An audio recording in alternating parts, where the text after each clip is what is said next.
Israeli Prime Minister Benjamin Netanyahu says Israel is at war. The Islamist militant group Hamas's multi-pronged attack by land, sea, and air took Israel by surprise. Israel's National Rescue Service has said at least 40 people have been killed. Hundreds have been injured. A spokesman for Hamas called the military operation Al-Aqsa Flood, while Israeli Prime Minister Benjamin Netanyahu has vowed a severe retaliation. Israel has dubbed its operation Swords of Iron. Daybreak was marked with a barrage of rockets fired from the Gaza Strip into southern Israel. Israel's Iron Dome defense system intercepted most of the rockets. But the incoming fire still hit several targets in Israel. This Hamas-released video footage shows what it says are its fighters infiltrating the heavily fortified border, both on the ground and by air. Israeli media has reported gun battles between the militants and Israeli forces. Hamas's military commander says the operation was in response to Israel's various offenses against Palestinians, including at the Al-Aqsa Mosque in Jerusalem. Israeli Prime Minister Benjamin Netanyahu has ordered a call-up of army reservists for a large-scale response to the attack. Citizens of Israel, we are at war, not in an operation, but at war. This morning, Hamas launched a murderous surprise attack against the state of Israel and its citizens. The enemy will pay an unprecedented price. In the meantime, I call on the citizens of Israel to strictly adhere to the directives of the IDF and Home Front Command. We are at war, and we will win it. Israel has begun its retaliation with airstrikes on the Gaza Strip. For more, we're joined by Reuters journalist Emily Rose in Jerusalem. Emily, the Israeli Prime Minister earlier met with his security cabinet and made Israel's first goal to, quote, cleanse the area of militants. As far as you know, what's the situation on the ground at the moment, particularly those flashpoints where Palestinian militants broke through fences from Gaza to southern Israel earlier today? Yes, as you mentioned, Hamas militants entered Israel over the Gaza-Israel border. They entered several communities. And as of now, it looks as though the Israeli military has managed to get several of the incidents in those communities under control, but several still remain under fire and in battle. I'm talking about actual clashes and conflict between Israeli security personnel and soldiers and Hamas militants on the ground. We also know that residents there, many residents are being told to stay in their homes, to not leave, and are hearing shots fired around them. So a lot of those battles still remain ongoing. Netanyahu is threatening what he's describing as an unprecedented retaliation. What's the talk about what that response could look like? We've already seen the Israeli military start to target several very specific targets in the Gaza Strip, Hamas posts, Hamas military points. And now it looks like the cabinet is going to debate and is debating, Israeli leaders are debating exactly to what scale the response will be and the full force of the retaliation will be. That will likely depend on the scale of what has actually happened here. There are lots of rumors and media posts, social media posts circulating that Israelis have been taken captive. That hasn't been confirmed by Israeli sources or Israeli officials. But if that is the case, that of course makes the response far more complicated. It would be far longer and certainly far more violent. Predictably, perhaps, critical analysis of this conflict is happening in real time, with some already calling this a colossal intelligence failure on the part of Israel. What are you hearing on the ground? Certainly one of the biggest questions Israeli media is pondering with right now, and analysts and experts across the country are asking, how did the Israeli military not see this coming? It's still too soon. The fog of war has not cleared to actually be able to interrogate and answer that question properly. Right now, it still looks like the military has its hands full trying to get control of what's happening in the south. But that will be a question that will need answering, both from Israeli top military brass and from Israeli political leadership. I'm certain the people of Israel and people across the country, and in fact all over the world, will be asking who's to blame, how did this get by, and how did the Israeli military miss this critical piece of intelligence? Journalist Emily Rose in Jerusalem, as ever. Many, many thanks, Emily. Earlier, DW's Middle East analyst Shauni Rosanas gave us some perspective about what's so unusual about this morning's attacks.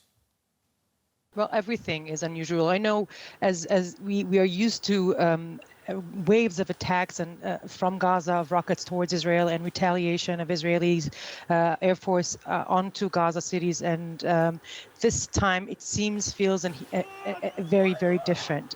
First of all, we've never seen such a coordinated attack coming from all directions. The artillery that we're seeing coming from Gaza towards Israel that started at 6 o'clock in the morning, that was just to give cover to the forces on the ground that managed to break through the border, the fences, and get into Israeli settlements and towns and cities in the southern part of Israel. We have seen over 15 Israeli towns under siege with civilians, kids, families under all being sheltered in their houses, trying to fight off militant Hamas, militants from the Hamas coming over street by street in Israeli towns. This is something we've never seen before. So the artillery that we're used to seeing, it's not the purpose this time, it's just the cover. Israelis are shocked, they're in complete disarray. Still whole towns, whole regions of the southern part of Israel is disconnected from internet lines, from cellular lines. It's quite clear that this will be a game changer in the dynamics between Israel and Palestine, with Hamas and Israelis. We're not going to see a regular retaliation as we've seen so far, because this attack is something different. It's interesting. What you're describing is something that sounds like a coordinated military attack. I understand you're keeping up to date with the latest and speaking with people in Israel. What kind of things are you hearing? Well, of course, complete shock, a lot of anger, frustration. There's many families, people that just are sheltering since 6 o'clock in the morning. Those who are lucky enough to have a safe shelter room in their houses are just asked to remain there, quiet and silent. They hear militants outside their houses. They see them through little peek holes outside on the streets next to their houses. And the military, the security forces, the police, they cannot reach all those places all at once. It's been taking hours and hours. Israelis are surprised to see how hard it is for the mighty Israeli military forces to fight back this attack of small individual units, a well-planned attack. It's also partially hard to get support for people on the ground because of the rockets that the Palestinians keep on shooting towards the south of Israel. It prevents from other forces from coming in and giving help and support to those who are wounded, and to all the casualties that are on the ground. There's still a lot of chaos on the streets. This is what you see and you feel and you hear. Reports from Israelis constantly online, just more and more screenshots of calls and talks and messages from people in the south to their relatives in other parts of Israel, asking, help us. We are like this. We are under lockdown for hours and hours. Nobody is coming. Please help us. This is a complete shock for Israelis. Shauni, we literally have 20 seconds, but I do want to ask you about the timing of these attacks. Why now? Well, if you look at the macro, then you also, of course, you have the initiative with the Saudi Arabians and the Americans. This is something going at the back. Palestinians want to make sure they're not being left behind. But the symbolism also of this day. Yesterday, 50 years ago, there was the Yom Kippur attack, which is still, well, up until this moment, has been the most traumatic war that Israel has endured. And I'm sure the symbolism behind it was not coincidental. That is a DW Middle East analyst, Shauni Rosanas. Many thanks. You're welcome, Michael.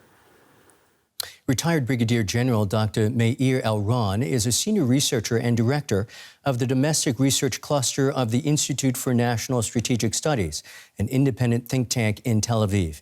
He told us what kind of response we can expect to see from Israel. I just want to say something about the context. You have to understand that we are facing now a premeditated surprise attack on Israel, not only in the southern part of the country, but all over the country, or at least the southern part of the country, from Tel Aviv all the way down to the south. We are being attacked ferociously by more than 35,000 rockets. And now there is also ground forces who infiltrated into the localities. And this has amounted to be a very, very severe kind of an attack on Israel. And right now we are sort of cleaning up the remains of the ground attack, and we are going to start the response. And what response response can we expect to see? Well, we can expect a very, very severe kind of response, which will start probably, has already started with the broad air attack on military installations of Hamas in the Gaza Strip all over the place. We are also looking for Hamas bases for the Hamas leadership, and this is going to be the first stage. And then the second stage would be considered what to do with the regime in the Hamas regime, the terrorist Hamas regime in Gaza. This has been an old kind of controversy in Israel, whether it's worthwhile to try to oust it, to go for a regime change, so to speak, in Hamas. This is not only a Hamas issue, it's also a Palestinian issue altogether. So Israel has to face several dilemmas, providing, by the way, this is a very, very important precondition that Hamas is going to stay the opponent in this round of fighting. If it is the case, then Israel will focus on Hamas installations, Hamas leadership, etc. I want to ask you, General, I'm so sorry to interrupt you, but we have a limited time, and I want to make sure we understand clearly. When Israel looks at how to confront situations like this, to retaliate, to what extent is the leadership in Israel thinking about the degree to which whatever Israel does is commensurate with the attacks that have been laid upon it? Well, absolutely. We have been in a very precarious kind of a situation since this morning. Hamas made a major strategic attempt to start this kind of a war. And Israel, I think, will be wise to respond to this very, very major challenge by a very, very strong blow of attack, counter-attack. This is going to be the story. The scope of the attack or the stages of the attack will be dependent on the political decision on one hand and the overall environmental regional scale of what's going to happen in the Middle East in the next few days. Got it. That is it, Doctor. If we ask... Doctor, I'm so sorry we're going to have to end it there, but really do appreciate your time. Dr. Mayir Elron, many thanks. Thank you very much. For some analysis, I can now talk to Gideon Steinberg, Senior Fellow at the German Institute for International and Security Affairs. Gideon, Israel seems to have been caught by surprise by this. How is that possible? Well, it has happened in the past, and I think one of the reasons is simply that the Israelis love their holidays. It's no surprise that such an attack happened on a Shabbat morning, but still, the Israeli services will have to explain what happened. In general, Hamas is not a conventional army. This is not a conventional war. We probably talk only about a few hundred fighters being involved in the whole operation. And it's extremely hard to get prior information about these events. I'm rather surprised how well informed the Israelis have been over the years. I think something like that can happen if your adversary is well organized, highly ideological, highly motivated. Israeli Prime Minister Benjamin Netanyahu said Israel was at war and that, quote now, the enemy will pay an unprecedented price. Help us understand what prompted these attacks from Gaza, from Hamas, in the first place. Well, I don't know, because the attacks came as a surprise to me as well. We are in an age of détente in the Middle East between Saudi Arabia and Iran, between Israel and Saudi Arabia, and Hamas, as you know, is being supported by Iran. I think that the main reason for what is happening now are the talks between the US, Saudi Arabia, and Israel over a normalization or even a peace agreement between Israel and Saudi Arabia. These news have shocked the Palestinian body politic, and I think they want to hinder these negotiations from being successful. Israel, of course, has announced harsh military consequences for Gaza. I'm sure that the question we'll be asking in the coming days is whether Israel's response was commensurate with the attack by Hamas. What do you imagine that those targets for Israel will be, in addition to the attacks that they made this morning? And will they go towards ending this conflict? Well, this conflict will not end, probably not in our lifetime. This particular conflict? This particular conflict will definitely end in a while, but the way it ends and when it ends depends on the Israeli reaction. We have already seen the first attacks on Hamas military targets. Then the Israelis will probably claim that they exclusively attack military targets, but lots of civilians will be killed. The big question, though, is whether the Israelis will only attack by air, by airstrikes, or whether they will enter the territory.